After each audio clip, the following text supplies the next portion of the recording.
امام علی علیہ السلام رستے سے گزر رہے تھے تو آپ نے اپنی مبارک آنکھوں سے دیکھا ایک شخص رستے پہ بیٹھا سوچ رہا ہے۔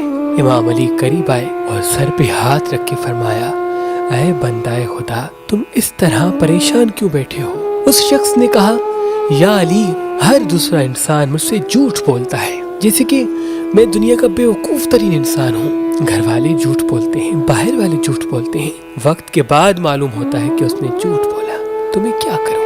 تو امام علی علیہ السلام نے مسکرا کے کہا، اے شخص، پریشان نہ ہو۔ اگر تم یہ چاہتے ہو کہ کسی انسان کا جھوٹ وقت سے پہلے تمہارے سامنے واضح ہو جائے تو تم بات کرتے وقت نوٹ کیا کرو۔ اگر جھوٹ بولنے والا تمہاری بات کو سننے کے بعد جھوٹ بنائے گا تو وہ تمہارے سوال کو یا کسی ایک لفظ کو دہرائے گا اور اسی وقت میں وہ جھوٹ بنا کے تمہارے سامنے پیش کرے گا۔ لیکن اگر کوئی انسان پہلے سے ہی جھوٹ بنا کے تمہارے سامنے آیا ہو تو تم نوٹ کرو، وہ بات کرنے کے دوران کسی نہ کسی حرکت کو دہراتا رہے گا، یا تو اپنے قدم آگے پیچھے کرتا رہے گا، یا تو اپنی ہاتھ کی ہتھیلی کھولے گا بند کرے گا، یا تو نظریں آگے پیچھے کرے گا، یا تو بغیر پلکیں بند کیے غور سے تمہاری آنکھوں میں دیکھتا رہے گا، یا زبان باہر نکال کے اندر کرے گا، یا تو اپنے ہونٹوں کو دبائے گا۔ تو بس تم سمجھ جانا کہ یہ انسان جھوٹ بول رہا ہے۔